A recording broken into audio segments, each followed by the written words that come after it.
I'm going to begin tonight by reading from Best American Essays. I was telling David beforehand that I've been writing a series of biographical pieces about people from the second half of the 20th century who are, to me, their lives have a sort of legendary or mythic component. And there are a number of different people I've written about, some in the arts, some very definitely not. I've written about people like Philip Berrigan, for instance, but I've also written about Audrey Hepburn. This one, the one that got chosen for Best American, is about the painter Willem de Kooning. And it appeared in a small southern literary magazine called Grist. And I'm going to read from the beginning of the essay, and you'll see what I'm up to. It's called Legend Willem de Kooning. A young man decides to stow away. He could scrape together the money and buy a ticket. Many people have done that so they could go to America. People much poorer than he. They sold whatever they had, a donkey, a table, a necklace. They borrowed. They stole. He is improvident, however, an instinctive romantic. He detests the very notion of saving. Or he feels that there is nothing to save. There is endless movement. Light and air cannot be saved. He understands the word ontology. In his quiet way, he revels in metaphysics, but he doesn't care about definitions.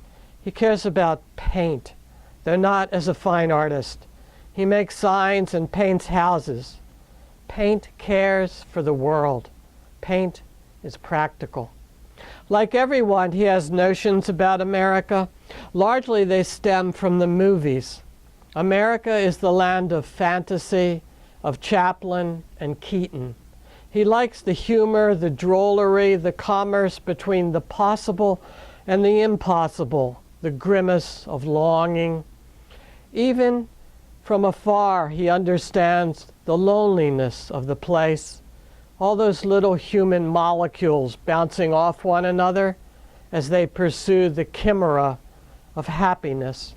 Yet the absence of any overarching goal reassures him. Europe is the home of kings and their great, grinding purposes. Chaplin and Keaton have no purposes. The beauty they make is contingent on the mere fact of their being human. They're walking down a street, looking in a window, eyeing a woman, tipping a battered hat, waving a cane. They have no apologies to make. Their vulnerability goes without saying. Lacking, as Americans do, an aristocracy, their pretensions have no pretense. Despite the many stories he has read as a child about Indians and buffalo hunters and pioneers, the bravery of Americans does not impress him. They could not help themselves in that regard. The vastness of the continent demanded tenacity. It is their innocence that impresses him, their smiling blindness, their offhand candor. He sees all that on the screen while he sits in the stale dark and chuckles and roars. Chaplin fiddles with his tie. Buster Keaton stretches his mouth until it is a sort of prairie. He, the viewer, can laugh until he cries. He understands what genius is. Where he wants to go isn't the width and breadth of America, all those strangely named states he barely can remember. It's the former Dutch enclave of New York City. Among the advertisements and crowds, he can be who he wants to be. He can't define what that will be, but he can say what he doesn't want to be. He doesn't want to be another bourgeois. He doesn't want to pretend to be more solid than he is. He doesn't want to surrender his life to history. There is the feeling in Rotterdam of trying to hold on to something that has died already. This is what makes his mother violent and his father distant. They're trying to live, but they have no room to breathe, so they try harder and breathe less. They barely exist, but they keep trying. If he can see no further than the next New York City block, that is fine. The last thing he wants to do is wander and look. He does that inside of himself enough already. Amateur painters make a fetish of looking so intently at this flower and that tree. They don't understand how greedy the eyes are, how they subdue the hand, how they enforce imitation. See. It is a command more than a question. It insinuates authority.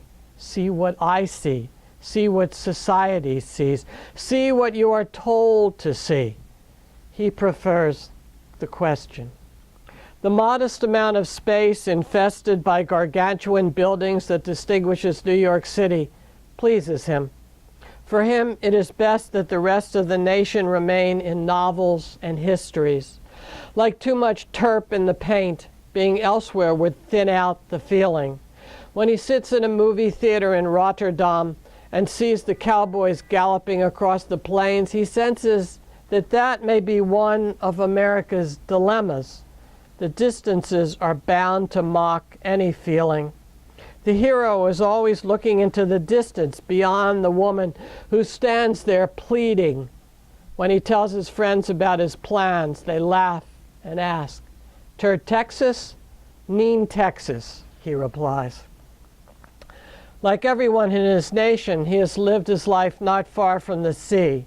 Though he loves the sea, when he thinks of the painting he loves, it is an interior or a portrait. When a painter renders the sea by itself, there is the difficulty of what is faceless and the difficulty of where to begin. To frame the sea is a joke. The horizon appalls. The depths are unthinkable. The surface ungraspable. Faced with this chthonic indifference, the painter offers his puny industry. There were ways, of course, to win the game. When Vermeer painted his view of Delft, the sea, still as a blanket on a bed, capitulated. Yet what was gained? Vermeer's homage was an act of exquisite revenge. Enormity economized. There was no conceit in that painting. Vermeer was far beyond that. But the scale of the human, those figures that must be in the foreground pointing at this or expostulating about that, was so modest as to be laughable. Perhaps that was Vermeer's wisdom. The Netherlands was a nation of bustling havens. A viewer might think those painted people could walk on that water behind them. The ships on the sea are toys. The sailors on the ships are less than toys. A stowaway is less than a sailor, yet a stowaway must emulate the sea's silence. When he tramps around Rotterdam in pursuit of nothing special, he practices that silence. It isn't hard. Though he is gregarious enough, he has cultivated silence. It is the margin of his dignity, and paint is inarticulate. No one expects a painter to say much. He wants to imagine himself into the world, but it is hard. He doesn't have much to go by. Poverty, lovelessness, anger, the callous maxims of realism. Those days and nights can turn a boy who is becoming a man into one more human projectile. To land as any projectile must land is to be impaled by more of the same, to live in another tiny room and smell the cabbage being fried and the raised voices. He has heard more arguments than there are stars in the heavens. He has been in his share of them. He has shut his eyes and raised his own voice. He has shaken his fists. Yet even as he did, he felt there must be more to being human than this. So that's from, thank you. That's from this essay about the painter, and then it follows him. He stows away, and that's part of the sort of legendary quality. he literally comes to this country with, the clothes on his back. And then he makes his way in this country as a painter and winds up, of course, as this enormously famous painter, which of course fame was not at all what he was seeking. He was an artist first and last. So the essay follows him through the course of his life. I'm going to switch gears now as part of my Renaissance act and read from this novel, Teaches That Peace, which is a novel about race and history and politics in Baltimore, where I'm from, in 1962-63. People ask me what this book is about, and one thing I say it's about is when blacks and whites started talking to one another in this country about what was going on about race. And I'm going to read you a chapter. The novel is told from third-person alternating viewpoints. Susan and Arthur. Susan is a 39-year-old English teacher in Baltimore. She has 3 kids. Her mom lives with her. She's married. She's not real happy in her marriage. And she teaches in a high school that's starting to is an integrated high school. And her neighborhood is changing. And she's got a lot going on, a lot of feelings, confused feelings about race. So she's going to visit now a fellow teacher who this is 1962. This is the age when hipsters used to get together and put on jazz records and listen to jazz. Seems like a while ago. So that's what this happens in this chapter. Part of my ongoing Valentine to Miles Davis in this chapter. So she's going to this guy's house. His name's Joe Costa. He teaches with her. And she talks about her kids in the second paragraph and her mom, and there's some stuff here about her husband, whose name's Stan. Driving over to Joe Costa's, Susan put on the car radio, but then turned it off. The quiet felt good. For a time, she could slough off the second skin that was her family. The girls had been invited to a roller skating party. Arthur had gone over to his friend John Silverman's to shoot pool. Ruby, that's her mom, had settled in with her magnifying glass and the Sunday Sun, that's the Baltimore Sun, which would provide grist for Ruby's opinions during the coming week. She was keeping a close watch on Fidel Castro, another conniving Reut Mamser, which is Yiddish for red bastard. To help people, they murder people, was how Ruby summed it up. Aside from Franklin Delano Roosevelt, the politicians of the 20th century had disappointed Ruby. Susan was inclined to agree. She recalled defining the word totalitarian for one of her classes a few days ago. How could there be such a word? One of her students asked. How could things go so wrong? She had talked with her husband. He was sitting at the dining room table sorting through the usual flotsam of forms, receipts, canceled checks, and ledgers. He's an accountant. Later, everyone would come together to go to synagogue for the eve of Yom Kippur, but that duty didn't have to interfere with a secular afternoon. She went to services because she was a Jew and a mother of 3, not because she believed in God. Stan was wearing his around-the-house clothes, a white t-shirt and khakis. She had gone up to him, put a hand on his shoulder, and asked if he wanted to come with her to Joe's. She told him about the music and where Joe lived and who he was. Stan barely looked up. Is this Joe a beatnik? What are we going to listen to? Probably this Miles guy doesn't sound like the Harry James Band. Susan drove past a turn she needed to make. She heard herself sigh. Something your spouse said might strike you as funny one day and then not funny on another day. And sometimes you felt in between funny and not funny. Sometimes you felt you were being dismissed, but there was no place in your marriage to go.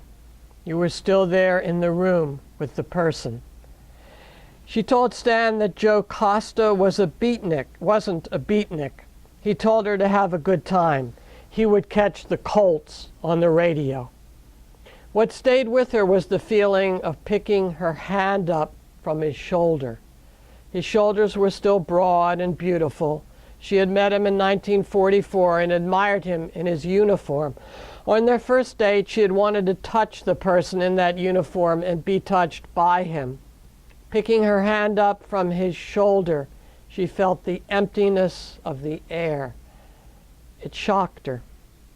When, after a climb of 3 floors, she knocked on Joe's door, she again felt her hand moving through space. It was strange, a simple action that did not feel simple. Random moments kept announcing themselves to her, refusing to be part of anything. She must have looked surprised when a young woman opened the door.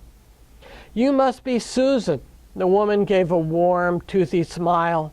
"Joe has told me you are the salvation of his teaching career." She moved aside. "Please come in. I've cleaned up the place some this morning. You would never know Joe was raised neat as a pin Catholic."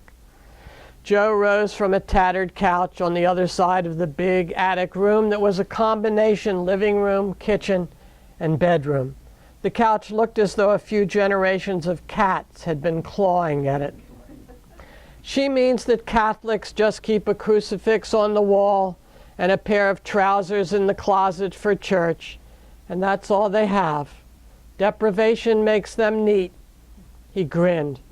But of course, the spiritual riches, the beauties of asceticism, the grin grew until it threatened to split his face, like the Alfred E. Newman character on the cover of the Mad magazine that her son Arthur read every month. "Susan, my name is Julia Shea. Pleased to meet you." When Julia extended her right hand to Susan, the tight black braid that hung down to the middle of her back seemed to move with her. "You'll have to pardon him.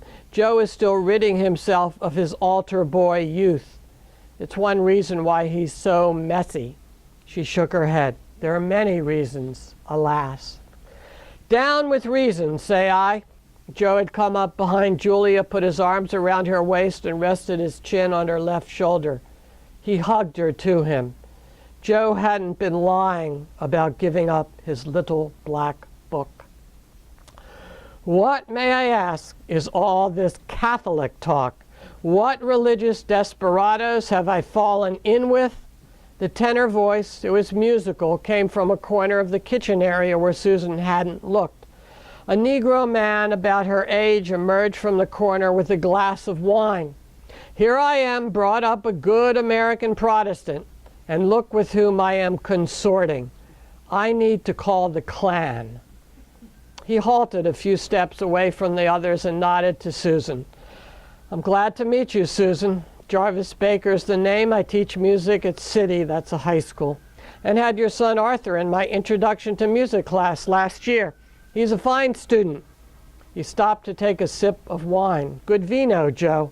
And Susan, you know, as a teacher we say fine student, but it's more than a phrase with Arthur. He wants to learn." He took another sip. Not the steadiest voice on him, but he's still growing. Susan felt her head agreeably spinning as she regarded this man in a tattersall shirt and pleated pants. His smile was unrestrained and cordial, vital yet polite. His skin glowed with an almost yellow tone. He was literally light-skinned. He seemed radiant. That must have been the sun coming in through the windows of the apartment and striking all of them as they stood there. Still, it was a lovely sensation. "Glad to meet you, Jarvis. My learned son is out shooting pool at a friend's house this afternoon." "Many things to learn in this big world, eh, Jarvis?" Joe had stepped over beside the music teacher and put an arm around his shoulder. They were the same height and build. slender, not big men. Julia smiled at the scene. Joe likes to pretend he's grown up and that Jarvis is his younger brother. That would be quite the family, wouldn't it? Jarvis shook his close-cropped head in mock amazement. That's the American story, though, isn't it? Someone creeping into the colored sheets. Julia continued her narration. Jarvis and Joe are union buddies, AFT. Jarvis has been Joe's mentor, which is good because Joe needs all the mentoring he can get. She moved toward the men, but then turned back to Susan. Would you like a glass of wine or soda or some of the lemonade I made? Lemonade, Joe groaned. We're jazz devotees. Who ever heard of jazz devotees drinking lemonade? Lemonade sounds good. I bet Benny Goodman drinks lemonade. Susan looked over at Joe and raised her hand as if making a toast. I'm not much of a drinker myself, Julia said. Booze makes me sleepy. Jarvis raised his glass. I thought painters were bibulous. You know, they paint some, step back from the canvas, take a slug of wine, then go back to the canvas and paint some more. Bibulous, Joe crowed. You should have been the English teacher, Jarvis. Julia handed Susan a glass of lemonade and took a long drink from her own glass. She wrinkled her nose. It's a little bitter, but I like it that way. As to painters drinking wine, that's from those stories Life used to run about people like Jackson Pollock. You'd think that painters bought more jugs of wine than brushes. I'm not Jackson Pollock. Joe drew himself up, an authoritative pose that Susan recognized from school. Well, that's a relief that you aren't Jackson Pollock. And here I was under the impression. You're a painter, Julia? Susan asked. I go to the Institute of Art, so yes, you could say I'm a painter. And a good one, I might add, Jarvis said. If Joe didn't live in a garret where there was no wall space, he might hang a painting. Susan felt the earlier part of the day dropping away from her. What do you paint? Ah, the inevitable question. Joe smiled, a commentator's wry smile. Julia turned toward him and bowed slightly from the waist. I can speak for myself, sir. Thank you. When she turned back to Susan, her face seemed a shade brighter. I like the abstract expressionists. I like Helen Frankenthaler especially. Perhaps you know her work. Lyrical. She's very lyrical. Julia nodded toward the room they were in. The world, she squinted a bit as she stopped to think, breathes color. My aim is to get that onto canvas. Breathes color. And here I thought the world was a tunnel of black and white. Jarvis pretended to frown. Easy on the metaphors, people, Joe commanded. There are 2 English teachers in this room. I don't know that painter, but I'd like to, Susan said. I love paintings. I love the Impressionists. Not long ago I read a book about Toulouse-Lautrec. His paintings, their paintings, are so full of life. She sighed. I wish I could have lived back then. It sounds silly, but I feel they knew something about life that we don't. And their paintings are like what you said, Julia. They breathe color. Susan looked away from the 3 people who had been listening to her. I didn't mean to lecture. Why not, Joe said. That's why I'm a teacher. It's not silly. Julia walked over to her. There are lots of paintings that make me want to live in the painter's world. That's part of what painting should do, create a feeling of a world. She took Susan's empty glass from her. You were thirsty. More lemonade? Yes, it's as good as our maid Celie makes. No one was standing very far away from anyone, so when Jarvis took a step back, everyone noticed. You're colored maid, no doubt, he said. Yes, she's a Negro. She's worked for us for many years. Susan felt her voice stiffen with her body. Helps to raise the children and keeps the house clean and uncomplainingly puts up with whatever she has to put up with for not much money and takes the bus home every day to some colored part of town. Would that be a fair summation? Jarvis's voice was distant but brisk. She works for her living, said Susan. I work for my living. You work for yours. I don't see what the problem is. I respect Seeley. I'm sure you do. Jarvis halted. He too had stiffened, but in a different way. His shoulders were pulled up and his knees slightly flexed. He seemed like a coil ready to spring. Hold on, people. This is not sounding like how to relax your colored friends at parties. Joe raised his hands as if to pronounce a blessing.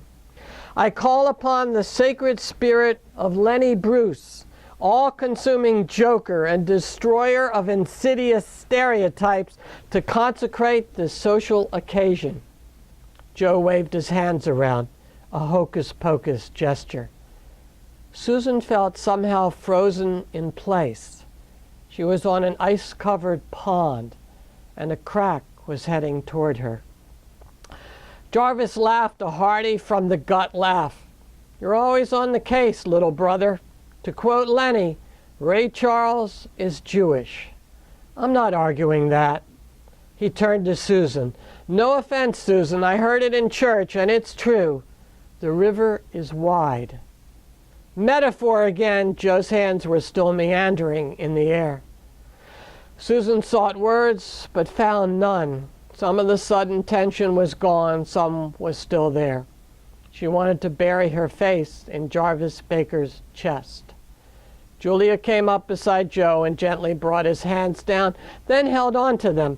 Why don't we sit and listen to some of that jazz till Tim and Karen come by? She looked at Susan. They're painter friends of mine from the Institute. You'll like them.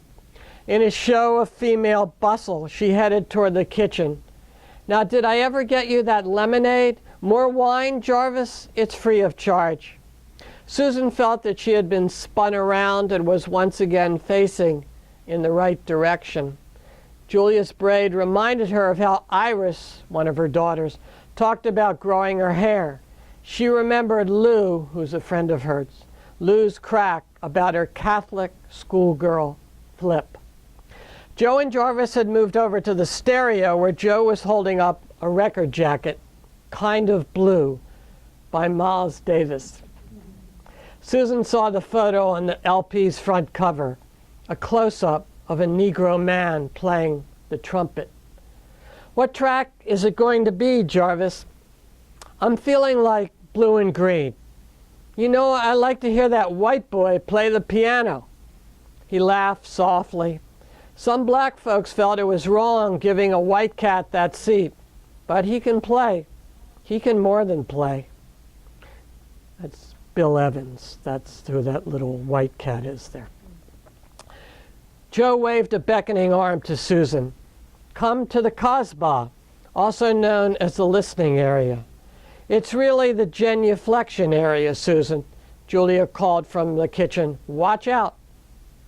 Where Miles is concerned, I can live with some hyperbole, said Jarvis. He did some dates here in Baltimore, you know, back in the 50s, places like the Club Las Vegas. Joe was in kindergarten then.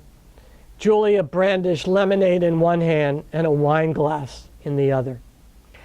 If I'm that young, what does that make you? Joe asked. Young enough so that you should be arrested, she answered, then winked at Susan.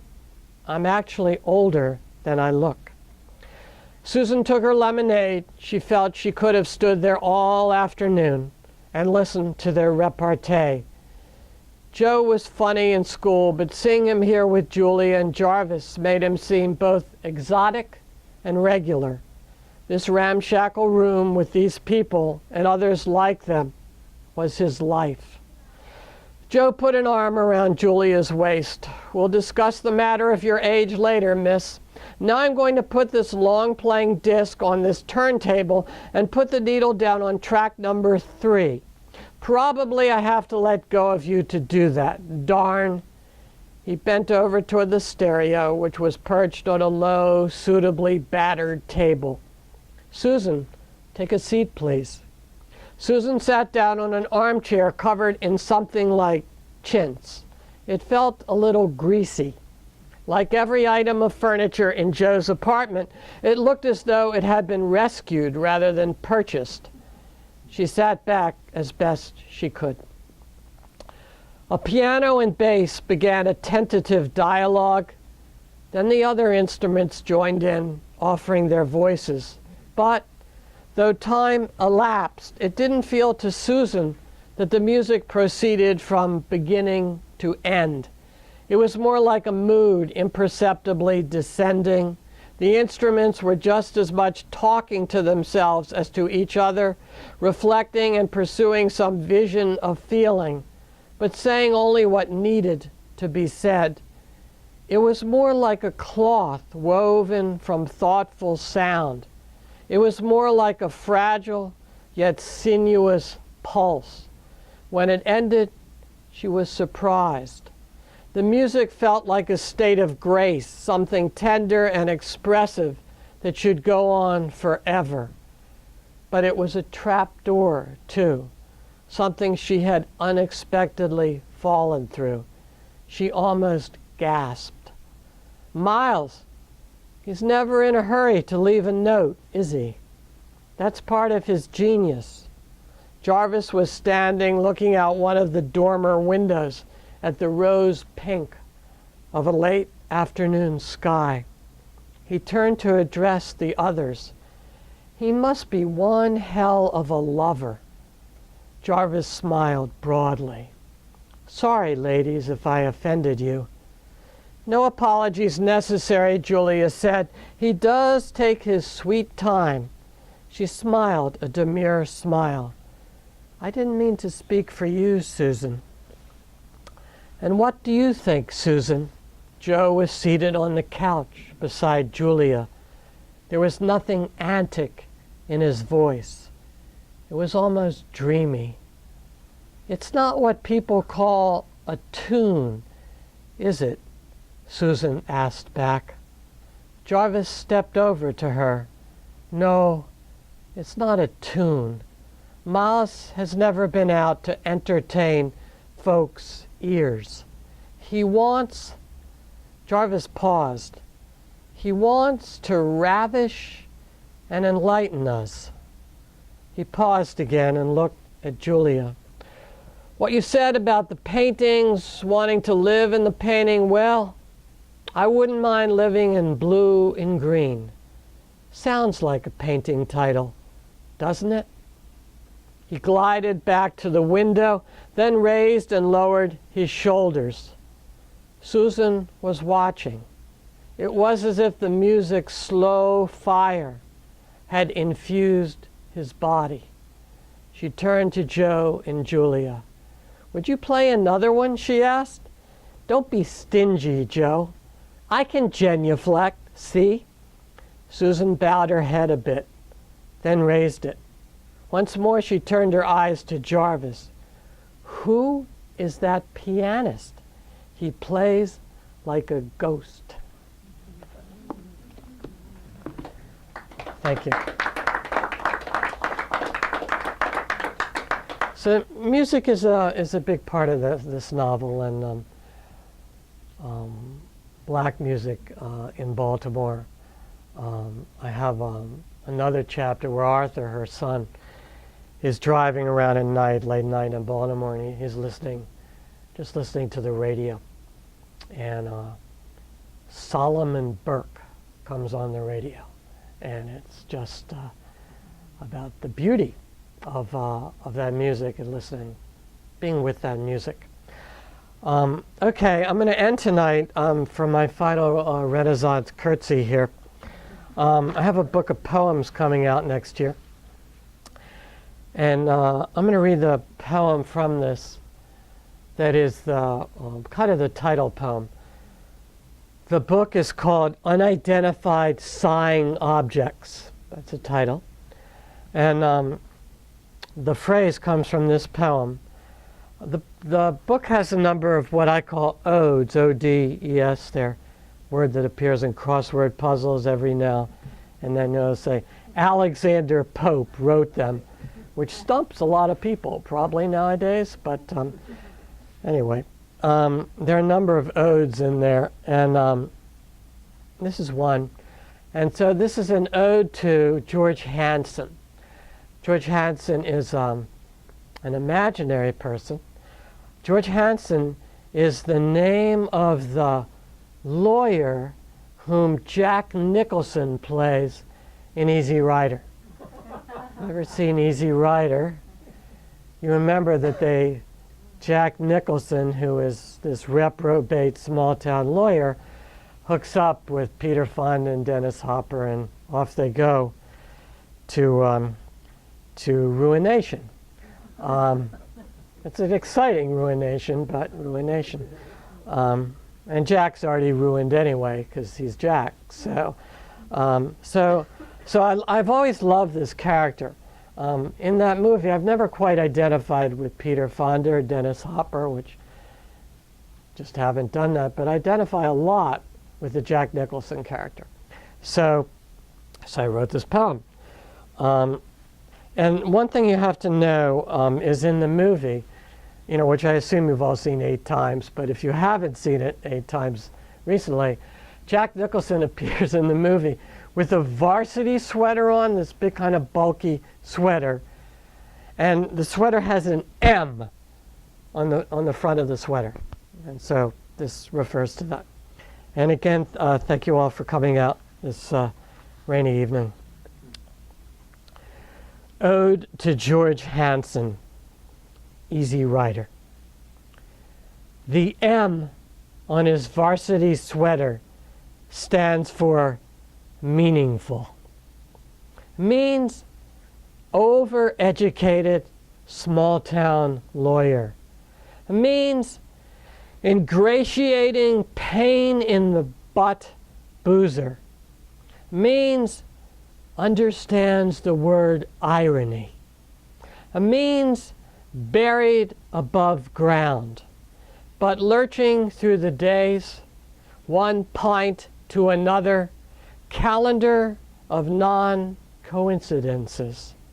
Means he looks up at the midnight sky of unidentified sighing objects, beckoning to drunken small-town lawyers wearing their varsity sweaters and waiting for the earth to turn in a different direction, waiting for someone in Muleville to say something semi-smart.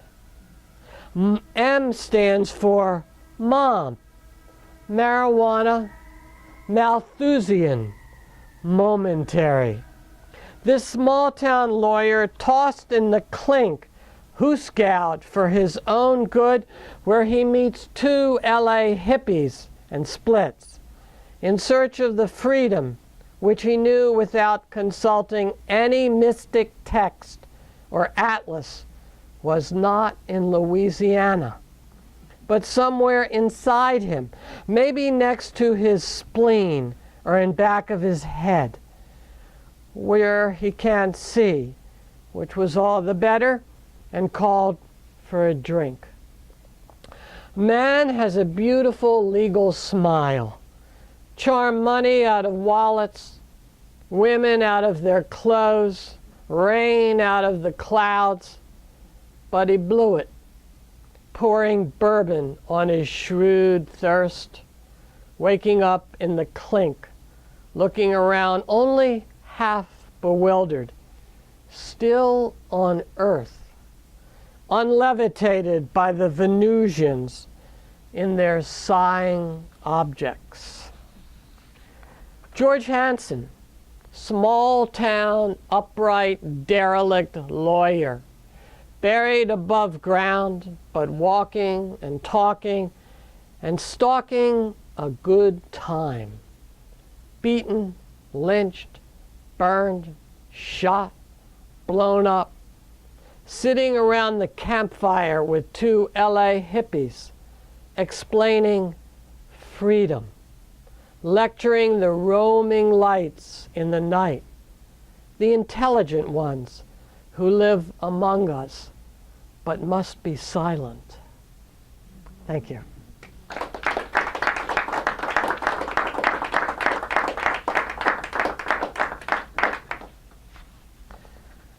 So now you can ask questions, rush the stage, whatever you'd like to do. So, Patty? Sure. Will you talk about genre, because you just read an essay and a novel and a poem. So like if you have an idea, what's the relationship between the idea and genre? That's a big question, Patty. Yeah, Okay. Very briefly, okay. Poems don't, for me, poems don't have ideas. So we can throw that one out. Okay? Poems just come from feelings. Yeah, but you had this idea that you really liked that. But it really began with the feeling of me watching Easy Rider. Okay? And just looking at George Hansen and being moved by that figure. Okay, so Not it's a feeling, it's a poem. That's right. Okay. You've got a taxonomy going here. Then the essays, that was from Idea World, in that I just wanted to try to write about these lives. These people have moved me one way or another, and it wasn't. I didn't want to write. Well, one of them is a short story actually, so there's some nebulous area in there. I have one called George F. Kennan Takes a Train Ride. He was the American ambassador, to the Soviet Union. And it's about him taking a train ride in 1946, and it's a story. But most of them are biographical essays. And that was a project, and, I just wanted to do that. And then novels, I wanted to be able just to hang out with people like Lewis Robinson in life. I understand. And so it was just, I gotta try to pick this up, but no, seriously, I think the novel had been gestating for decades inside me. I mean, I grew up in Baltimore. I grew up in this era. I knew I wanted to try to write something about race. I knew if you try to write about race, it's got to be big, because it's so complex. And it was just something I really felt I really needed to do in this world personally, that I wanted to go to that place and try to explore these characters and have them deal with one another, and particularly that era, because the book ends with the March on Washington. So it's before Kennedy's assassinated, and this whole other story gets told about the United States, which is almost the story we're still in many, many ways. Whereas my book ends with the March on Washington. So I knew what that era, also the Cuban Missile Crisis is something I really, really wanted to write about, this utterly frightening moment where people who know virtually nothing. And so I wanted to portray them at that moment. So that's an answer of sorts.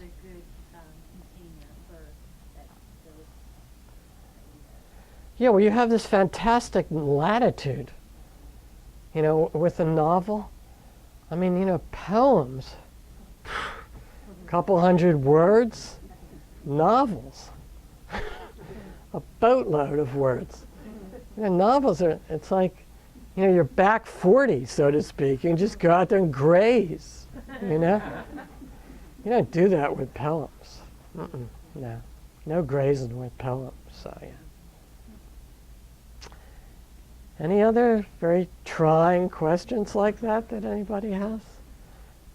Okay. Oh, Betsy. I was really interested in the pruning essay because, I understand it's an essay on the one hand, but you also have a lot of fictional. That's right. That's right. How do you understand that? I don't. I was going to say that. I don't. No, it's I've just never had enough respect for genres, I guess, really, in terms of keeping them clean. I mean, because I wrote that book of short stories about poetry, and I remember someone published one of those, and she published it under the rubric of, quotes, a fictional essay. We had no idea what that meant. But we thought it sounded pretty cool. And we thought it might wake people up as to, what's this? So you're right. There is definitely, but see, that's the myth legend part.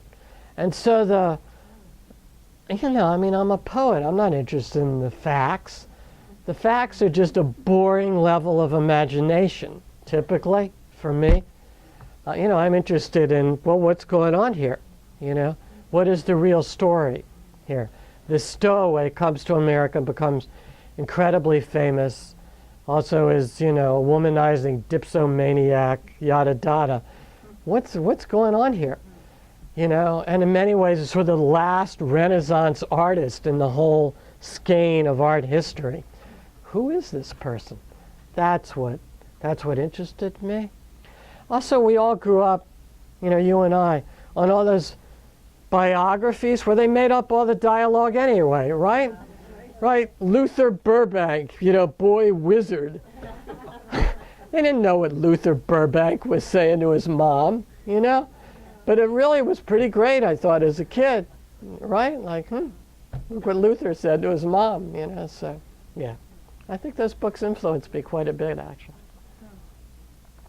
You remember those books, right? Yeah, sure. Bob's, Merrill, all those publishers, right? It was a while ago. Well, those were two good questions.